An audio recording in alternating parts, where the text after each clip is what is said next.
Hi everybody. Hey. How we doing tonight? Majestic. All right, welcome to Eat Art Theater's open mic. I am your MC for the evening, John Campbell. And just as a note for everyone, Eat is located at Milepost 5, Intentional Artist Community, located at 850 Northeast 81st Avenue in Portland, Oregon. Well, that's right here where we are right now. So we've got a whole lot of talent for you folks to enjoy this evening, and we got some music, we got some comedy. Who knows what else we'll discover on this wacky journey we call the arts. First up, we've got a musician duo here, and this is Patty and Lou Keeblebeck. And they're going to be performing some songs for us this evening, and maybe we'll talk to them a little bit after they perform. So why don't we give a hand for Patty and Lou? Thank you. This one's over here. Okay. That's it.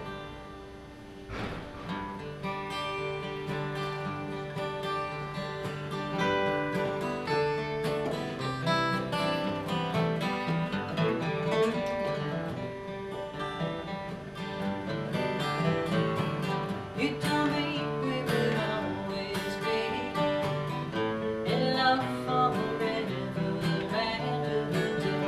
I believed every word you said. Could I have been so wrong? But if I had my way, I'd go home without you. Leave your memory right here, and I just go on.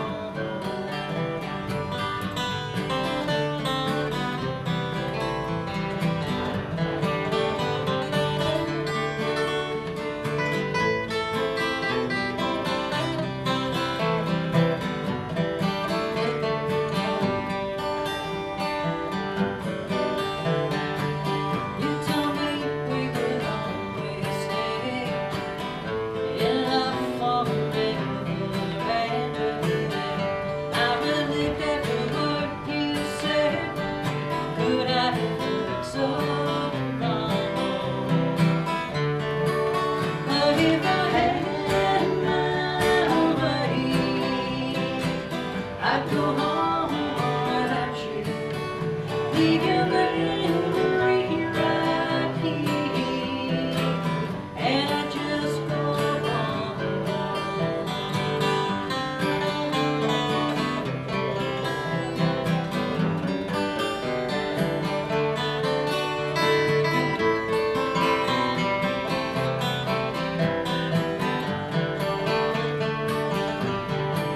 As if I had my way, I'd go home without you. Leave your memory right here, and I just go on. 'Cause if I had my way,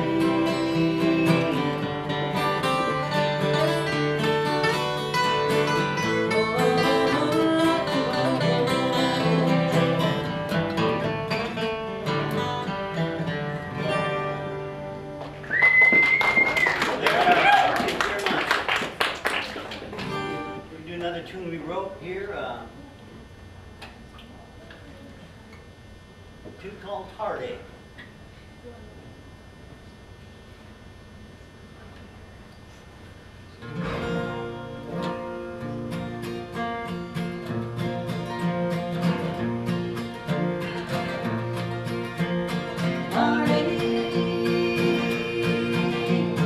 Heartache, heartache, you will strive. I love him, I love him, he was my good night. Heartache, trouble, keep running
It was nice to be here tonight. Nice to have a place like this come and play.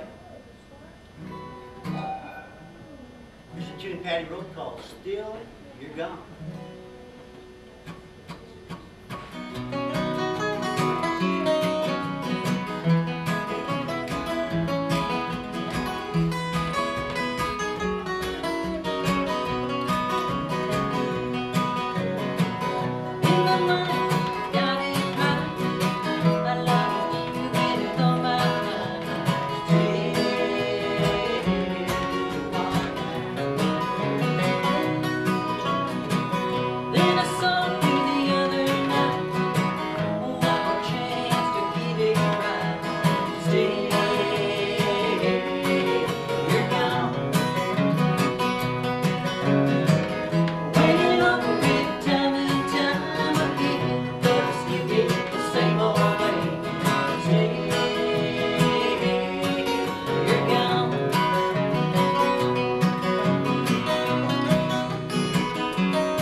Somewhere down the line. This song was written because sometimes when you're playing music with somebody else, friend or bandmate, and you really hit it off perfect, and your voices are blending so beautifully, and then the spouse or girlfriend gets jealous, and it all goes bad. So this was written for all the lost magic moments in music. Here we go. 1, 2.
Just like you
Thank you very much, Patty and Lou. Great job, guys. Really nice stuff. I liked it a lot. How's everybody doing? Still doing all right, everybody? See, we got some food, and the audience has grown a little bit. It's always nice to see. You know, it's kind of it's an interesting environment in here. It's very much like a church, because I guess it is a church, but it's a little bit different than performing in the normal comedy club or theater setting. I feel like I should be up here telling you to turn to a certain verse in your Bible or something, so you can praise the Lord. Or, I don't know. Anyway, we've got another performer coming up here next on our slate. He's a very talented young man. Is a hilarious comedian and a good friend of mine, and I'd like to welcome him up to the stage now. Everybody put your hands together for Mr. Colton Hartel. Colton, come tell us what's fun.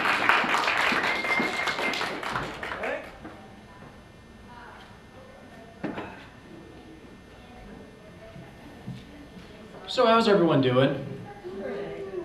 Majestic, okay, I like it. All right. Well, first off, since I'm in a somewhat church-like environment, I'm going to tell the truth. I'm a big nerd. I don't look like it, but I am. I know stuff. Okay, that's like here's a great example how I'm a big nerd. When I was out in the dating world, one of the pickup lines I've used was, I want to cut into you like a tauntaun on the planet Hoth.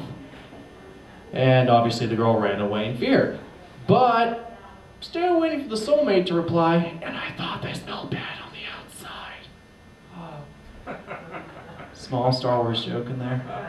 I gotta do that. Well, yeah, once you're in the dating world like I have been, you'll learn the do's and don'ts. Like, don't date your banker. Big no-no. Don't do it. And especially if she asks you the question, so, what's that gum called with the giant 5 on it? 5 gum? Oh my God, you're so smart. You're my baker! No! That's not what I'm supposed to be hearing! You're supposed to tell me that! Dang it. And that date didn't even go anywhere near good. It continued on as, you know, I decided from then on, we're going to Sherry's! And she is plastered out of her mind when I just found out. She's like, I've been drinking whiskey bombs all night. I think I'm gonna drive there. I'm like, no, you're not. I'm gonna drive. So we get there, and we have this terrible conversation about, well, I figured out she used to live in like some kind of country area. And first thing she says to me, Colton, before we get into anything serious, I have to know. I'm going to do a PG version for you, everyone out there, especially that little guy there. Have you ever had a sleepover with a colored person? No? Oh, thank God. Where can I go from there? So we get back to my car, and then she's just like, hey, can you drop me off my car? And I'm like, sure, yeah, no problem. Being smiling, looking out the window like, come on, candid camera.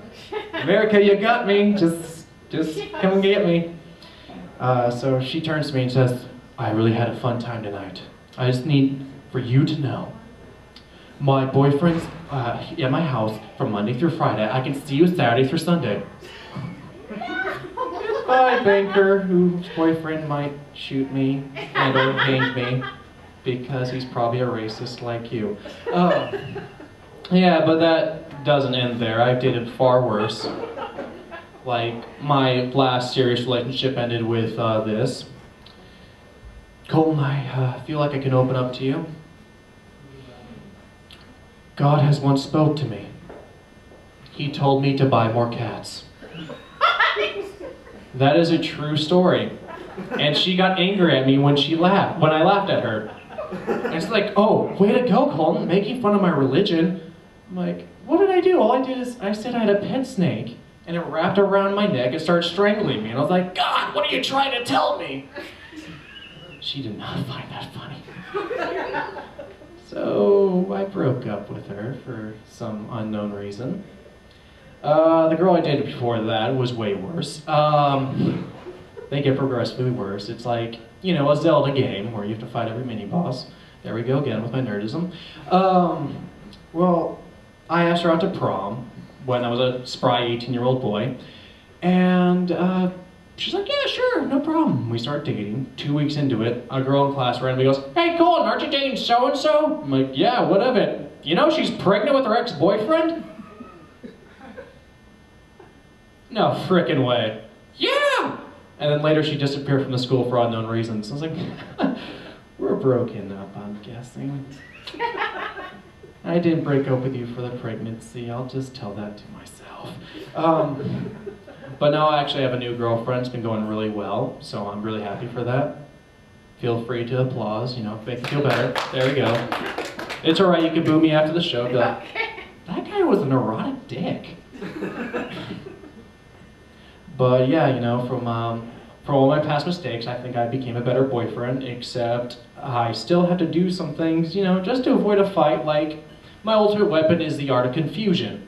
How do I do this? Simple. When my girlfriend's like, Colton, are you serious? Are you still smoking marijuana? I'm like, but babe, it's still snowing outside. And it's like July, and she just looks outside. What are you talking about? Well, that's not what I talked about when I was seeing the Muppets. And then she's just all confused, and I'm like, hey, remember we were talking about dinner reservations for tonight, and then I'm a hero again. Isn't that great? Maybe for some of you out there, no. But from confusion, I learned from my father very well. My father, let's say, was a Puritan of Santa Claus belief. And pretty much when I was growing up in my household, when I was like the age of 15, I was like, Dad, all right, you can cut the crap. I know Santa Claus isn't real. Son. You ignorant piece of shit. Do you think you really know what goes on? Well, I can tell you one thing. You're gonna get cold for the next couple of winters. Yeah, that's right. Your car payment, gone. You'll be poor as all hell. And you know, like, it's my dad, so I have to accept that. But, you know, it's my life isn't like a Disney film. But, you know, speaking of Disney films, has anyone ever actually watched a Disney film when they're an adult? I watch it all the time when I'm frightened at night. I can admit that. I'm a grown man and I watch Disney films still at night. But I'm starting to see like the underlying messages of everything, like Beauty and the Beast, great example. Let's see. Belle gets kidnapped and locked in the Beast's castle for about, let's say some certain number of months, and she magically falls in love with him. That's textbook Stockholm Syndrome. You fall in love with your captors, come on. And you know, it's also about bestiality, but that's beyond the point. And then, you know, I was like flipping through like a Da Vinci Code, so I put in Peter Pan, and I started to find out it's about a vicious lesbian trying to fight for the control of Neverland for the drug ring. I mean, think about it. Pixie dust, happy thoughts, makes you fly. Yeah. And you know, Aristocats. Because cats can't talk, come on. Then, you know, it goes back to Santa Claus, where Tim Allen is Santa Claus, as you know, or some of you don't know. And he murders Santa Claus, and all the elves just accept it and move on with it. He becomes the new dawn of the North Pole. It's just a fact. No one cares. He's dead. If Santa Claus was real, don't you think he'd be really pissed off that Tim the Toolman Taylor offed him? Like, he'll probably be watching like, really? That's how I die? I fall off the roof like a bitch? I kind of saw myself in the North Pole. Mel Gibson's on the other end with blue war paint on, screaming freedom, throwing tomahawks at me. Oh, but I guess Disney likes Tim Allen better. Man, I can understand why he's pissed, and you know, I have kind of a short temper, but I control it by crushing eggs. 2 reasons. One, well, it's better than a stress ball. I mean, think about it. It's like Godzilla smacking down a building and then it fucking reappears. Like,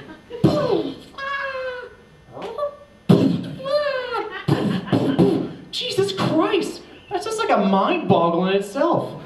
So yeah, I do the egg. I go to my kitchen because it's more hygienic, it makes more sense. So I crush it, let it rain down my hands, and I do it in front of all the other eggs, like in the carton, because you know, gotta keep in line. If I don't, who will keep these eggs in line? Yep. Only problem with that is I can't have a good omelet. Yeah, you know what they say, you gotta break a couple of eggs or something like that. Still gotta fix that code up. But you know, well, I'm as you can tell, I'm probably a partier. Like I've been to my fair share of parties when I was a youth. One of which I was, 19 is the era where I really outdid myself. I once woke up in the trunk of my car in a full suit and drove away at 7 in the morning. You can imagine people walking their dogs with their little kids looking at me like, did he just get kidnapped? Is this the mafia? Should we go back in our houses? I think this is dangerous. So, no, I'm gonna Quentin Tarantino this for you. I'm gonna start from the beginning. So, basically I get invited to go down to Corvallis to some kind of fraternity. I go down there thinking, okay, my 19-year-old mind is party, party, party, girls, booze, blah, blah, blah, blah, blah.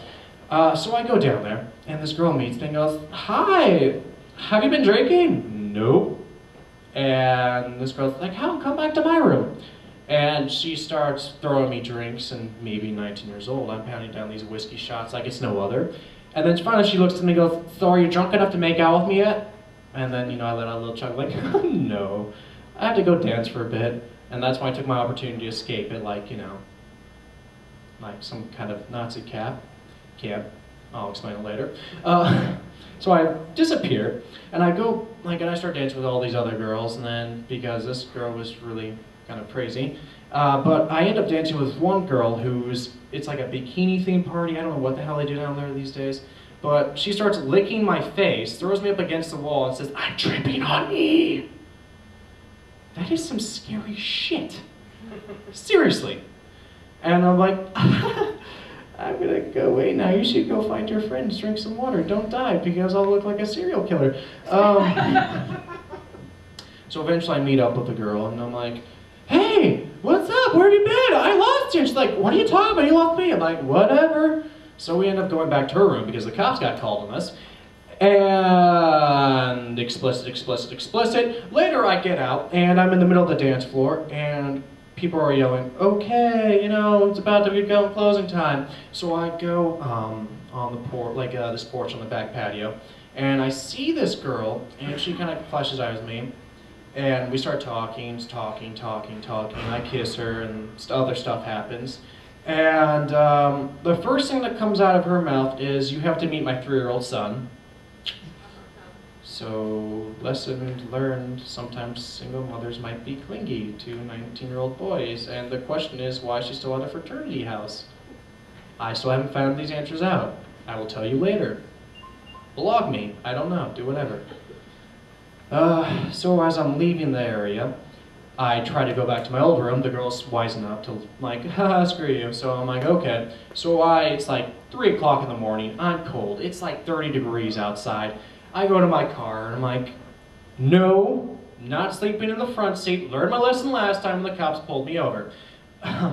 So I pop in my trunk. It's a cold night. Throw in a nice little suit, fedora, tie, roll in there. And then, you know, 5 hours pass, and I hop out, and I'm in a full suit. And everyone's staring at me. I just look around like, let's not make this too conspicuous. Slowly back up, get in my car, and I drive away. So I'm pretty sure somebody in Corvallis is still mind-fucked with what I just did, because that's pretty sketchy. Like, why didn't you just... I have to sit down and think about this. This is Inception in itself. This guy planned Inception, I'm pretty sure. It must have been a dream. No. But, speaking of Inception, let's see.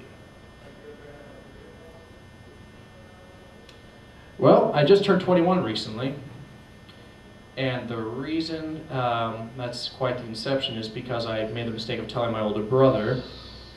And don't ever do that, ever, because they're out to kill you. Like, good example, you know, my brother's in the car with me, like, okay, we're gonna head to this bar, this bar, this bar, but first we have to head to a company party. My company party. Open bar. It's free. So they start feeding me shots like no other, my bosses and his bosses, and because they found out I turned 21. I don't even make it to the next bar. I'm dead. I'm throwing up in the parking lot.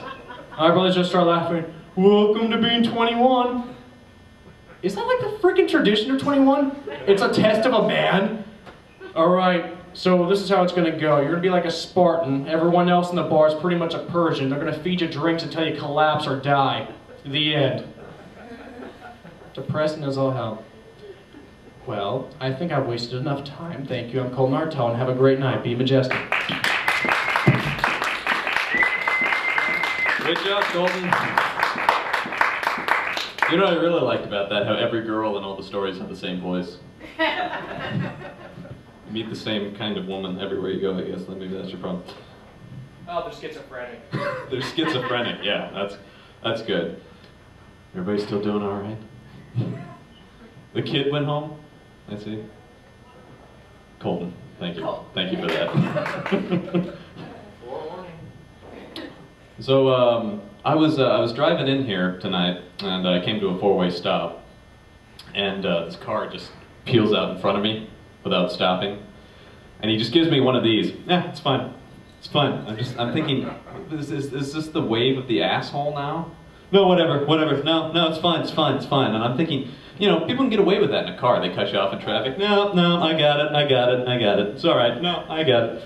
And I'm just thinking, can people get away with this in just any social situation? No, honey, you do look fat in that dress. No, it's fine. I'm a fucking asshole. It doesn't matter. It doesn't really matter. The wave gets you out of everything, apparently. I was at the movie theater this afternoon, and I came out of the theater and I noticed this kiosk for what looked like sunglasses or something. And I went over to it, and it was a display for designer 3D glasses. I'm just thinking, what's the market for this? I mean, because the place I need to look good is in a dark room full of strangers who aren't looking at me. This is where I'm thinking I really got to have the cool shades on. I mean, are people meeting each other in the theater? Is there flirting going on? I'm not aware of this. Is there a scenario coming up where a guy comes up to a girl in a row during the movie and is like, hey, I noticed you from the back of the theater. Those are some really awesome 3D glasses. Oh, thanks. They're Ray-Ban. Oh, yeah, I thought so. Dolce & Gabbana. So, what are you doing after the movie? You want to get a drink? Yeah, sure. Okay, I'll just go back to my seat and watch the rest of the movie. Yeah, that'll be good. Is this happening and I'm not aware of it? But like it or not, folks, 3D is taking over. Not only are we getting these big blockbuster new movies, Green Lantern, Transformers in 3D, but now they're re-releasing old classic films in 3D. I just read that Top Gun is going to be re-released in 3D. Yeah, so we can finally enjoy that homoerotic beach volleyball scene in all its 3D goodness. You want to reach out and touch Val Kilmer's glistening abs. Remember when he had abs? That was a nice time.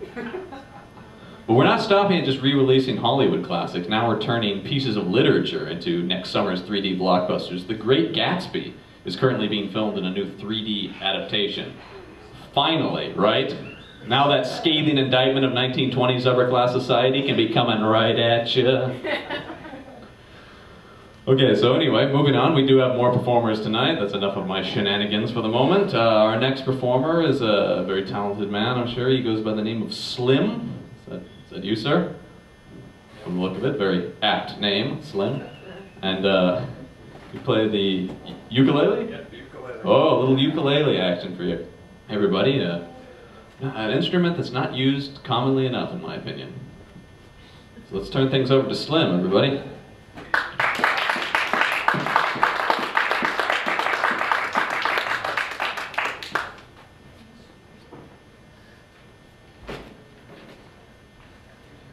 Gee whiz, I've never followed comedians on stage.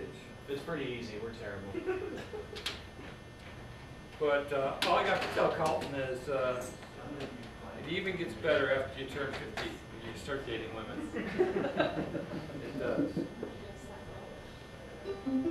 So you know what I'll do? I'll start off with just warming my fingers up. Recently, before Christmas, as any good father does, he goes out to the garage and makes little wood projects for his sons and daughters. And I nearly cut this finger off just before Christmas. And luckily I had a wonderful nurse to take care of it and change the bed. I got 7 stitches on the bottom of this finger.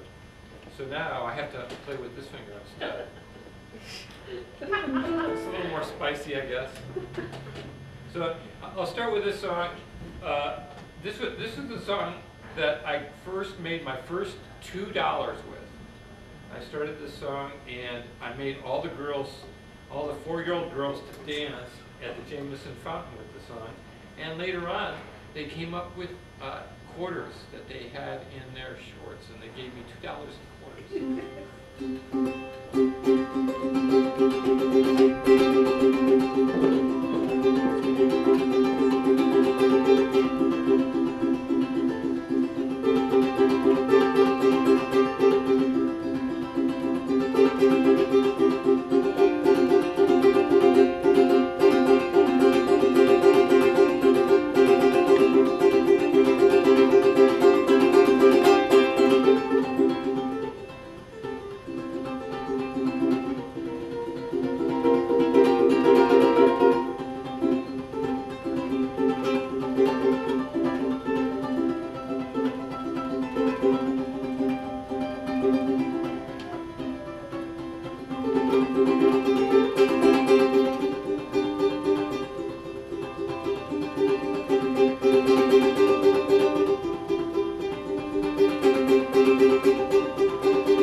That leads into, I remember starting out playing at the Hawthorne Theater at an open mic, and there was these 3 young boys that, you know, were Colton's age, and they were saying, they were complaining about their girlfriends. What do they want? What do they want? And they're drinking, and they're drinking. They don't have a clue about what women want. Oh, man. They were drunk, and they were just crying in their whiskey about what do women want. And so, I kind of wrote this song. And this was just when I started playing the ukulele, and I was just doing simple harmonies. It's called So Now Is the Time. It's a very sweet little simple song.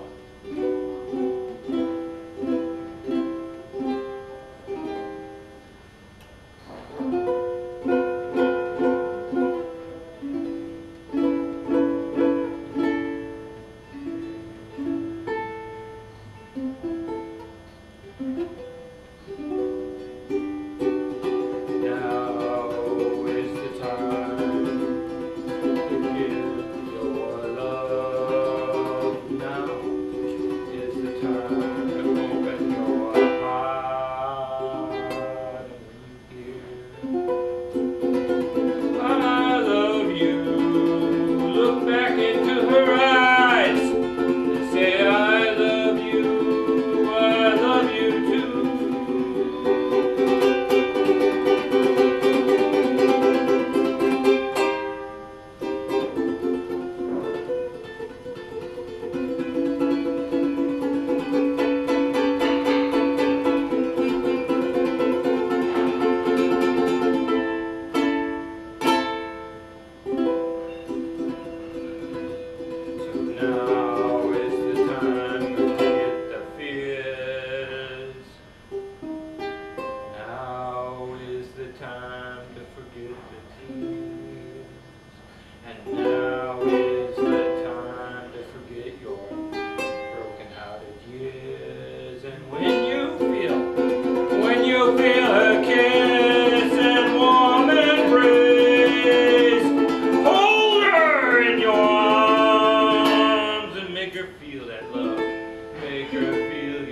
right, thank you, Slim. Guy plays a mean ukulele, huh? Yeah. Colton, have you thought about taking up the ukulele? Maybe some of your lady troubles work themselves out. I'm better at the triangle. Better at the triangle. What about the cowbell? Ooh, the cowbell. There, that's an idea. More cowbell indeed. You'll be beating the ladies off with a stick. The cow, or with a cowbell, as it may be. So, somebody was just telling me before I came up here that it looks like it might snow this weekend. Yes. Yeah, exciting. I know. I love it when it snows. I mainly love it when it snows because of the local news coverage of snow. They go apeshit for the snow, don't they? For some reason, they just decide, you know, this is the time to kill all other programming on the network. They're going round-the-clock coverage. What's that? Fuckly. We don't need to show that. They come up with these graphics and titles, things like Snowmageddon 2010. We're all gonna die! They put their poor reporters out in the field. They stick this guy out here. He's some intern. And he's like, well, it's pretty cold out here. I'm succumbing to hypothermia. The camera's frozen. I heard it's pretty slick out there, Steve. You care to demonstrate?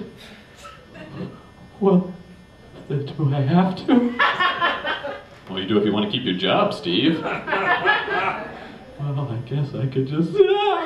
Guy breaks his back on the air. That's real entertaining television.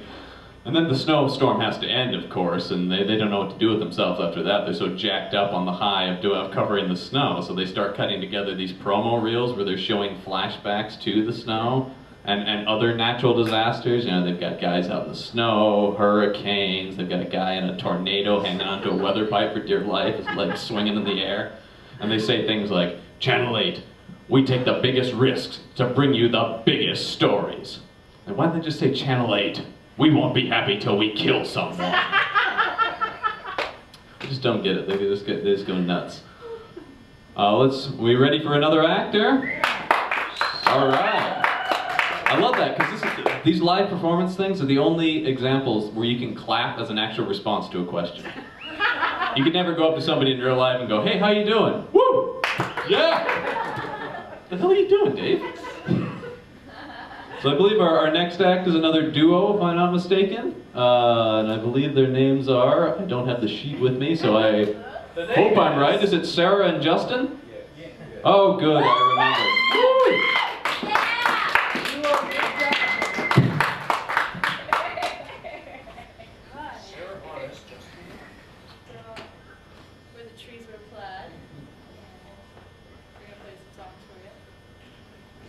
First song is called 222. I wrote it on a hitchhiking trip to Canada Beach from Portland.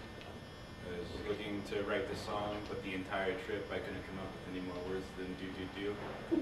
When I got home, I was able to write the song.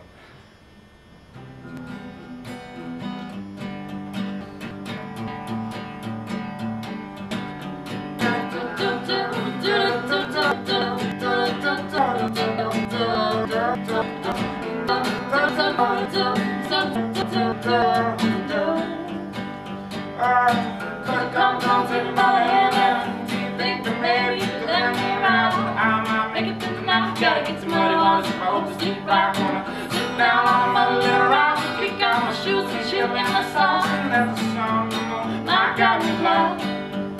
And I sing do do do do do do do do do do do do do do do oh oh oh do do do do do do do do do do do.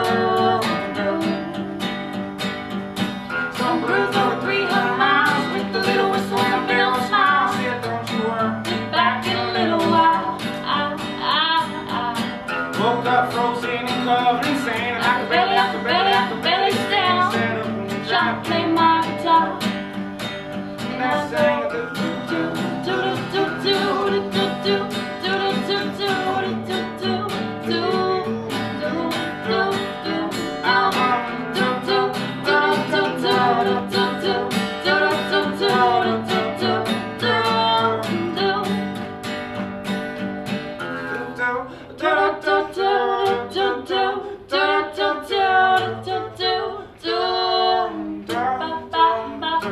I